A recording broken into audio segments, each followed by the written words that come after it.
बात करते हैं वायरस से, डिफरेंट टाइप के वायरस के बारे में जानते हैं और वायरस से रिलेटेड पैथोफिजियोलॉजी के बारे में जानते हैं, एड्स के बारे में। हाँ, इसमें सबसे पहले फर्स्ट ईयर वाले बच्चों को भी फायदा हो जाए और थर्ड ईयर का मतलब उसको फायदा होना है, तो हम लोग पैथोफिजियोलॉजी ऑफ एसटीडी डिजीज के बारे में बात कर लेंगे और उसमें हम वायरस का पूरा बताने के बाद हम एंटीवायरल बता देंगे। तो आइए देखते हैं।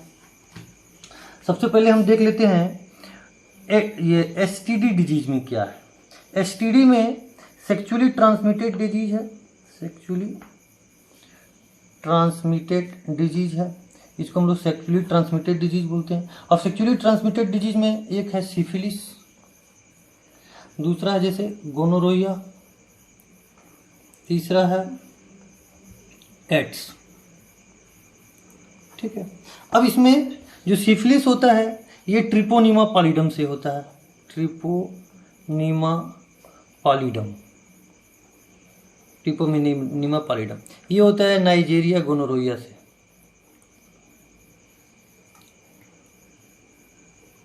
ये HIV से होता है, ह्यूमन इम्यूनो वायरस। इसका फुल फॉर्म है एक्वायर्ड इम्यूनो डिफिशियंसी सिंड्रोम। अब हम बेसिकली सीधे सीधे आ जाते हैं यहाँ पे एड्स में। एड्स का हम स्टार्ट कर रहे हैं और जो पैथोफिजियोलॉजी में जो बी फार्म फर्स्ट ईयर वाले बच्चों को है तो इन दोनों को भी हम कभी बता देंगे। अभी एड्स का बताते हैं। एड्स का पैथोफिजियोलॉजी आप पढ़ करके बस आपके लिए इतना ही पर्याप्त है। इसके बाद से हम एड्स का जो है एंटीवायरल ड्रग्स के बारे में बताएंगे, तो वो थर्ड ईयर वालों के लिए ज़्यादा फायदा होगा। वो बहुत ज़्यादा वो है कॉम्प्लिकेटेड, अभी आपको उतना जानने की जरूरत नहीं है। अगर जान सकते हैं तो कोई बात नहीं, अच्छी बात है। तो एड्स में देख लेते हैं। तो सबसे पहले जो एड्स का कंसेप्ट आया था, तो इस सबसे पहले देख लेते हैं कि वायरस में, तो एड्स जो है एक तरीके का रेट्रो वायरस है। रेट्रो वायरस है। रेट्रो वायरस में एक तरीके का हम लेंटी वायरस का भी नाम जानते हैं। लेंटी वायरस एक होता है लेंटी वायरस। अब लेंटी वायरस क्या है? ये जीनस है, ये जीनस है। ये किसका जीनस है? ये रेट्रो वायरस का जीनस है, रेट्रो वायरस का जीनस है। तो अब एड्स में सबसे पहले पैथोफिजियोलॉजी की जब हम बात करेंगे तो सबसे पहले देख लेते हैं कि एड्स का जब नाम आया फर्स्ट टाइम तो किस किस तरीके से इसको जूझना पड़ा। एक सबसे पहले इसका नाम आया था ह्यूमन टी ल्यूकीमिया वायरस। जब फर्स्ट टाइम इसका नाम लिखा गया था, जब फर्स्ट टाइम ये पता नहीं चल पा रहा था, फर्स्ट टाइम इसको हम लोग बोलते थे ह्यूमन टी ल्यूकीमिया वायरस। इसके बाद जब फिर जेनेवा में दोबारा जब इसकी बैठक हुई तब वहां पर फिर क्लियर हुआ तो इसको बोला गया ह्यूमन टी ल्यूकीमिया वायरस के बाद इसको लिम्फोडेनोफाइट एसोसिएटेड वायरस, तब इसका नाम हो गया LDAV, लिम्फोडेनोफाइट एसोसिएटेड वायरस। अब इसमें और भी कई तरीके के वायरस हैं, उस वायरस को हम थोड़ा सा आपको यहाँ पे बता देना चाहते हैं। जैसे और भी वायरस हैं। अब एड्स वाले के बात को छोड़ करके चलिए हम उसमें बताएंगे। अब एड्स का सबसे पहले पैथोफिजियोलॉजी देख लेते हैं। तो एड्स की पैथोफिजियोलॉजी में सबसे पहले क्या है कि ये एड्स का, ये यहाँ पे देखिए, ये यहाँ पे हम एक सेल बना लिए, यहाँ पे इसका जेनेटिक मटेरियल बना लिए और यहाँ पे हम ये जल्दी से आपको बता देते हैं ये एड्स का। अब यहाँ पे ये ग्लाइकोप्रोटीन्स होता है, ग्लाइकोप्रोटीन्स होता है। ये ग्लाइकोप्रोटीन 120 जैसे मान लीजिए कि 120 आ गया। अब ये ग्लाइकोप्रोटीन यहाँ पे आने के बाद अब यहाँ पे हम लोगों में एक ये सेल होता है ऐसे, ये सेल हम देख लेते हैं। यहाँ पे एक सेल है, इस सेल हम इसको ऐसे देख लेते हैं और इस सेल को देखने के बाद ये आप इसको ऐसे कर दीजिए, ऐसे कर दीजिए और फिर इसको आप ऐसे जोड़ दीजिए। यहाँ पे ये हमारा CD4 सेल्स है, CD4 सेल्स है। CD4 सेल्स ये CD4 मतलब T लिम्फोसाइट का ही सेल है, CD4, जिसको हम लोग क्लस्टर ऑफ डिफरेंशिएशन बोलते हैं। यहाँ पे ये जो ग्लाइकोप्रोटीन्स होता है ऊपर, ये एक कैप्सिड होता है, वायरस के अंदर जेनेटिक मटेरियल है RNA, और इसके बाहर जो है एक जो है ये प्रोटीन्स रहता है, ग्लाइकोप्रोटीन्स बोलते हैं। 120 जैसे है। यहाँ पे जो हमारा ये आपका CD4 सेल्स है, इसी से ये बाइंड करता है, मतलब इन्फेक्ट करता है। तो इन्फेक्ट करने के बाद यहाँ पे सबसे पहले जब ये वायरस जाता है तो यहाँ पे ये है प्लाज्मा मेम्ब्रेन। ये हमारे सारे सेल की तरह से यहाँ पे CD4 में भी जो T सेल्स, CD4 लिम्फोसाइट जो होता है, CD4 लिम्फोसाइट, उसमें भी ये प्लाज्मा मेम्ब्रेन है। इस प्लाज्मा मेम्ब्रेन में यहाँ पे एक रिसेप्टर्स पाया जाता है। इस रिसेप्टर का नाम है CCK5। इसका पूरा नाम है केमोकाइन रिसेप्टर्स है। ये केमोकाइन रिसेप्टर 5 है। इसको हम लोग बोलते हैं केमोकाइन रिसेप्टर 5, केमोकाइन रिसेप्टर 5। ये है केमोकाइन रिसेप्टर 5। एक और यहाँ पे रिसेप्टर पाया जाता है जो इसका को रिसेप्टर्स है, एक और भी यहाँ पे पाया जाता है जो इसका को रिसेप्टर्स है। तो को रिसेप्टर को हम लोग ऐसे दिखा देते हैं, जैसे हम क्लास में बताते हैं कि को रिसेप्टर को हम लोग ऐसे दिखा देते हैं। जब को रिसेप्टर को ऐसे दिखाएंगे तो इसका नाम एक और हो जाएगा CXCR4। इसका भी दूसरा नाम है, ये को रिसेप्टर है, इसका भी नाम वही है, chemokine receptor, chemokine receptor, chemokine receptor. जो हम लोग इन्फ्लेमेटरी मीडिएटर्स पढ़ते हैं उसी से मिलता जुलता है, केमोकाइंस बनते हैं, साइटोकाइंस केमोकाइंस हैं, वही वाला है। तो ये इससे जाकर के बाइंड करता है, किससे जाके बाइंड करता है, यहाँ पे जो बाहर का प्रोटीन्स है इसके बाहर का, वो इससे जाकर के इस रिसेप्टर से ये बाइंड करता है। इसका नाम है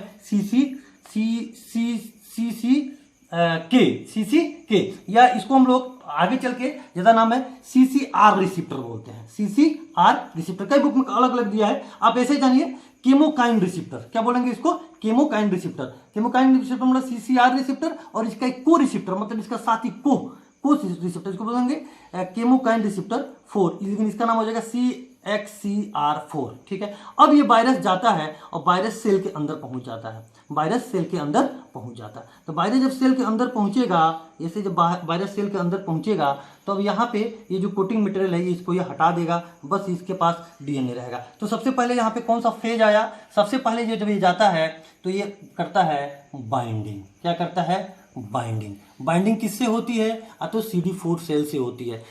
कौन सा वायरस का, HIV वायरस बाइंड करता है। कौन सा वायरस बाइंड करता है, HIV वायरस बाइंड करता है। HIV वायरस के कौन सा पार्ट बाइंड करता है, तो जो ग्लाइकोप्रोटीन 120 होता है ये बाइंड करता है। और बाइंडिंग के बाद ये दूसरा नाम पे है, फिर बाइंडिंग के बाद इसको आप अटैचमेंट बोल सकते हैं या इसको फ्यूजन बोल सकते हैं। बाइंडिंग अलग चीज है, फ्यूजन अलग चीज है। बाइंड मतलब जस्ट अप्रोच कर रहा है, अप्रोच करेगा तो जो आप आइसोमेरिज्म पढ़ते हैं ना, तो ये प्रोटीन्स का ही बना होता है, और प्रोटीन में कन्फॉर्मेशनल चेंजिंग होता है। जैसे वायरस जाकर के हमारे सेल से बाइंड करने की कोशिश करता है तो ये कन्फॉर्मेशनल चेंजिंग कर लेता है, मतलब ये बाइंड करेगा ना तो ये चेंज कर देगा, इसको बाइंड नहीं होने देगा। कन्फॉर्मेशनल आइसोमेरिक, ये बाहर जो फार्क निकला इसमें ये चेंज कर देता है। तो बाइंडिंग हुआ, बाइंडिंग के बाद से ये अटैचमेंट होता है। अब अटैचमेंट हो गया, बाइंडिंग हो गया, अटैचमेंट हो गया, अटैचमेंट के बाद से अंदर जाएगा, तो इसको बोल पेनिट्रेशन, पेनिट्रेशन हो गया।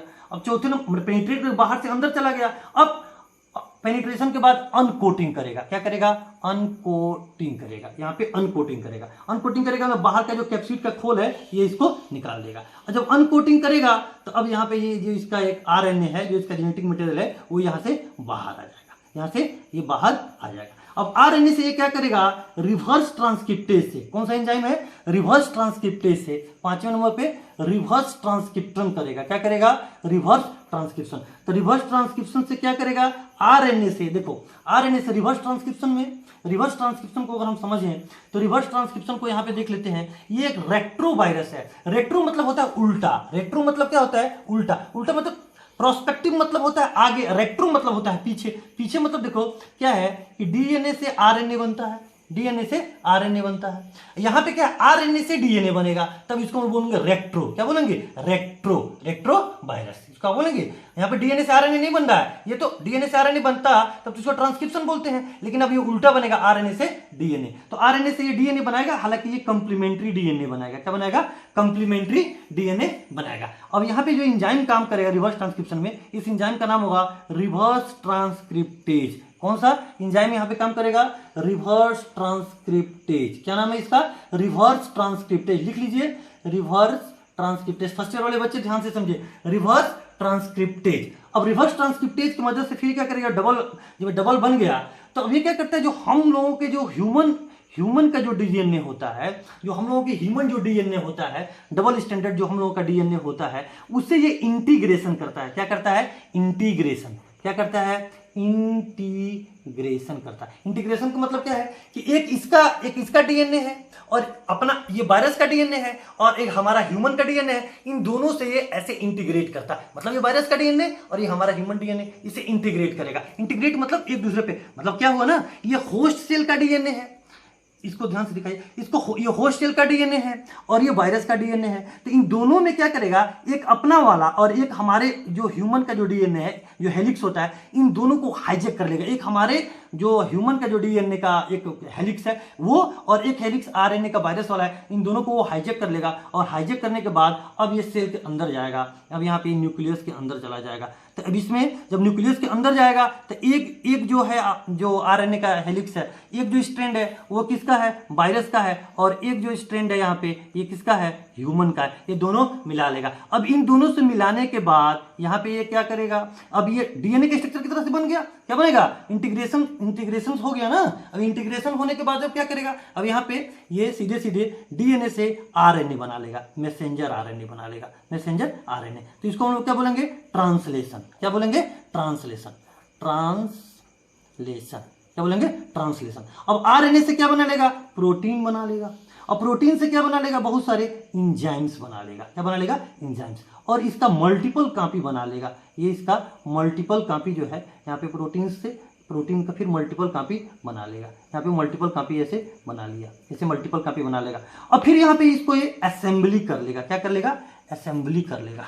मतलब क्या किया, ट्रांसलेशन किया, ट्रांसलेशन में क्या बना, इसका प्रोटीन बना, और फिर इसके बाद से क्या किया, असेंबली कर लिया, और असेंबली करने के बाद अब असेंबल हो गया। अब यहाँ पे ये बडिंग करेगा। क्या करेगा, बडिंग, मतलब वही बडिंग और असेंबली आप लिख लीजिएगा।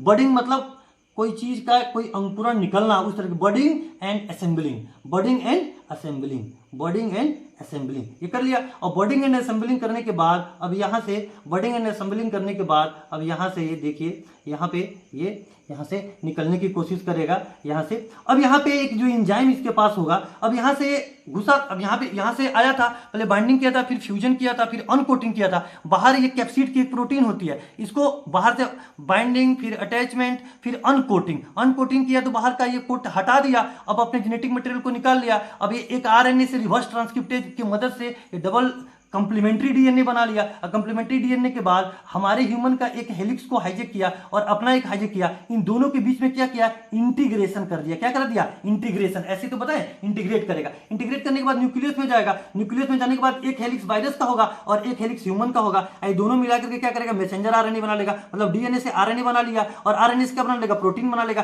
प्रोटीन से क्या बना लेगा, एंजाइम बना लेगा। इस बीच में क्या है कि जब सारी चीजें इसको मिलती जाएंगी, प्रोटीन भी मिल जाएगा, एंजाइम भी मिल जाएगा, तो वायरस, एक वायरस से बहुत मिलियंस ऑफ वायरस बना लेंगे। और मिलियंस ऑफ वायरस बनाने के बाद ये जो एंजाइम है, इस एंजाइम का नाम है प्रोटीएज। क्या नाम है बेटा, प्रोटीएज। इस प्रोटीएज एंजाइम से ये क्या करेगा, बाहर का जो ये वाल है इसको रप्चर कर देगा। क्या करेगा, रप्चर करेगा। और रप्चर करने के बाद ये बाहर रिलीज हो जाएगा। फिर इसका डीएनए होगा। फिर ये देखिए, फिर ये रप्चर करने के बाद ये बाहर निकल जाएगा। ये बाहर निकल जाएगा और निकलने के बाद फिर यही देखिए, फिर दोबारा किसी दूसरे सेल में जैसे इस प्रोसेस में फिर किसी दूसरे सेल को ये इन्फेक्ट करेगा। तो एक बार देख लेते हैं कैसे हुआ। सबसे पहले पैथोफिजियोलॉजी में देखते हैं कि सबसे पहले वायरस है, वायरस के ऊपर एक ग्लाइकोप्रोटीन 120 है, ये जाएगा। और जाने के बाद हमारी ह्यूमन जो CD4 सेल्स है, इस CD4 सेल्स में ये बाइंड करेगा। बाइंडिंग करने के लिए यहाँ पे मैं आपको बताया था कि केमोकाइन रिसेप्टर 4 और केमोकाइन रिसेप्टर 5 और केमोकाइन रिसेप्टर 4, इससे ये बाइंड करेगा। और बाइंड करने के बाद बाइंडिंग और अटैचमेंट, जिसको हम लोग फ्यूजन बोलते हैं, बाइंड करेगा, फिर फ्यूजन करेगा। फ्यूजन करने के बाद पेनिट्रेशन करेगा। पेनिट्रेशन मतलब इसको हम लोग ऐसे पाथवे में दिखाते जाएंगे। पहले ये आएगा, फिर इसके बाद से क्या है, पहले 1 आया, फिर 2, 3 आएगा, पेनिट्रेशन हुआ। पेनिट्रेशन के बाद अपने बाहर के प्रोटीन को अनकोटिंग किया। अनकोटिंग के बाद करने के बाद से क्या हुआ, अपने आरएनए से रिवर्स ट्रांसक्रिप्शन से क्या बना लिया, कंप्लीमेंट्री डीएनए बना लिया। फिर इसमें रिवर्स ट्रांसक्रिप्टेज एंजाइम काम किया। और फिर इसके बाद से क्या होगा, इंटीग्रेशन किया। इंटीग्रेशन में एक वायरल डीएनए और एक ह्यूमन डीएनए दोनों से इंटीग्रेट किया। फिर न्यूक्लियस में गया। न्यूक्लियस में जाने के बाद से क्या किया, डीएनए से आरएनए बनाया। और आरएनए से फिर क्या किया, अब बडिंग किया, असेंबलिंग किया। और 9वें स्टेप में अगर हम बात करें बडिंग असेंबलिंग, तो फिर ये क्या किया, रिलीज किया। जब रिलीज होगा तो यही वायरस फिर किसी दूसरे सेल में अफेक्ट करेगा। बाकी की बात हम नेक्स्ट वीडियो में